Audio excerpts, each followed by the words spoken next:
Everyone considered him the coward of the county.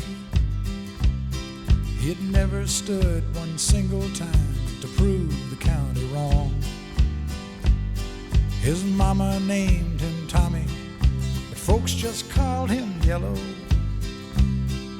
But something always told me they were reading Tommy wrong. He was only 10 years old when his daddy died in prison.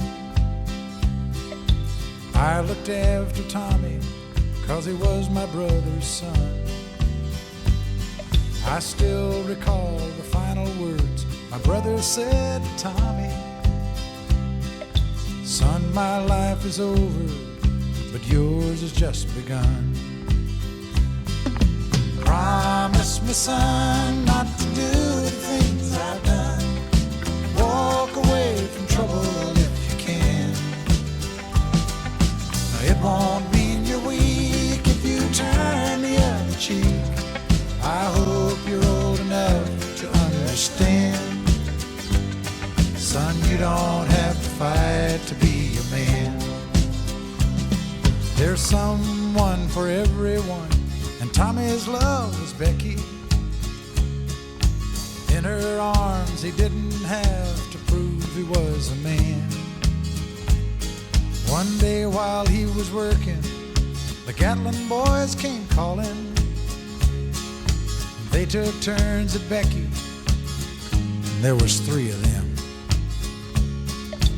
Tommy opened up the door and saw his Becky crying. The torn dress, the shattered look was more than he could stand. He reached above the fireplace and took down his daddy's picture. As his tears fell on his daddy's face, he heard these words again.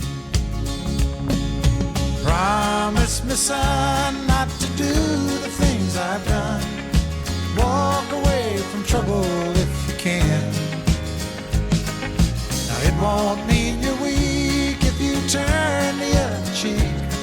I hope you're old enough to understand. Son, you don't have to fight to be a man. The Gatlin boys just laughed at him when he walked into the bar room. One of them got up and met him halfway across the floor. When Tommy turned around, they said, "Hey, look, old Yellow's leaving." But you could have heard a pin drop when Tommy stopped and locked the door.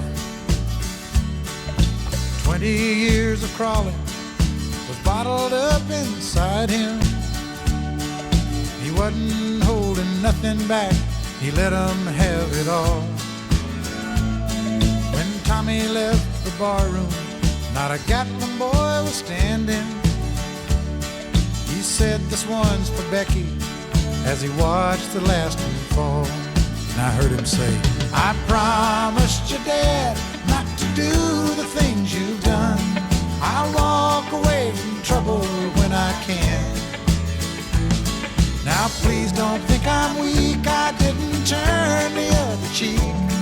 And Papa, I sure hope you understand. Sometimes you gotta fight when you're a man." Everyone considered him the coward of the county.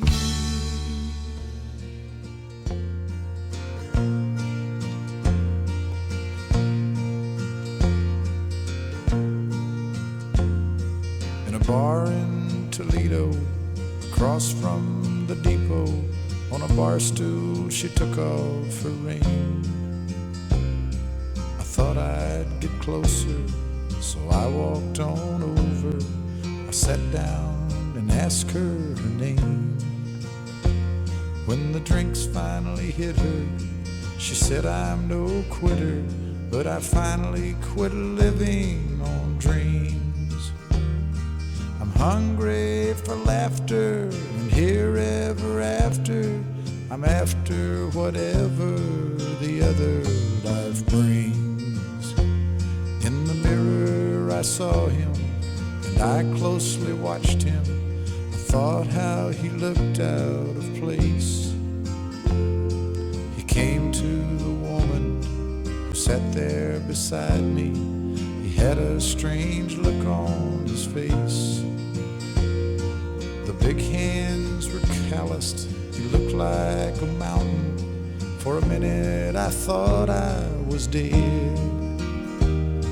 But he started shaking. His big heart was breaking. He turned to the woman and said, "You picked a fine time to leave me, Lucille, with 4 hungry children and a crop in the field. I've had some bad times, lived through some sad times, but this time your hurting won't heal. You picked a fine time to leave me, Lucille." After he left us, I ordered more whiskey. I thought how she'd made him look small. From the lights of the bar room to a rented hotel room, we walked without talking at all. She was a beauty, but when she came to me, she must have thought I'd lost my mind. I couldn't hold her, 'cause the words that he told her kept coming back time after time. You picked a fine time to leave me, Lucille, with 4 hungry children and a crop in the field. I've had some bad times, lived through some sad times, but this time your hurting won't heal. You picked a fine time to leave me, Lucille. You picked a fine time to leave me, Lucille, with 4 hungry children and a crop in the field.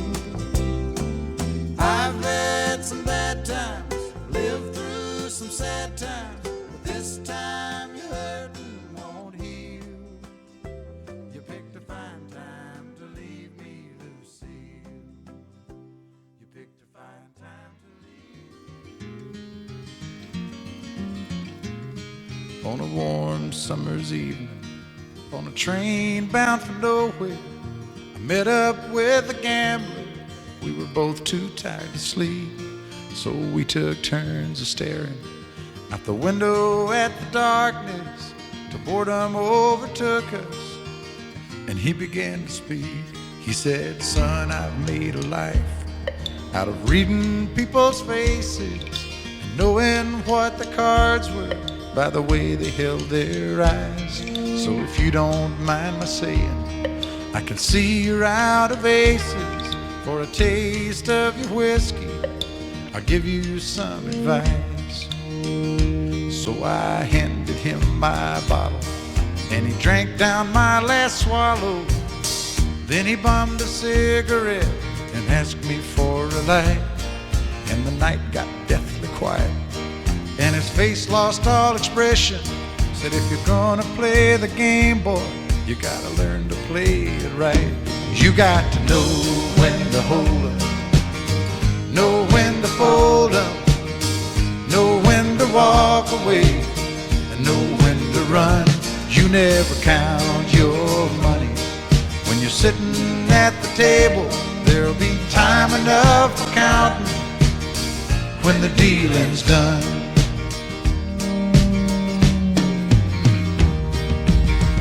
Every gambler knows that the secret to surviving is knowing what to throw away, knowing what to keep. 'Cause every hand's a winner and every hand's a loser, and the best that you can hope for is to die in your sleep. And when he'd finished speaking, he turned back toward the window, crushed out his cigarette, faded off to sleep. And somewhere in the darkness, the gambler, he broke even, But in his final words I found an ace that I could keep. You got to know when to hold 'em, know when to fold 'em, know when to walk away, and know when to run. You never count your money when you're sitting at the table. There'll be time enough for counting when the dealing's done. You got to know when to hold 'em, when to hold 'em, know when to fold 'em, know when to walk away, and know when to run. You never count your money when you're sitting at the table. There'll be time enough for counting when the dealing's done. You got to know when to hold 'em, know when to fold 'em, know when to walk away, and know when to run. You never count your money when you're sitting at the table. There'll be time enough for counting when the deal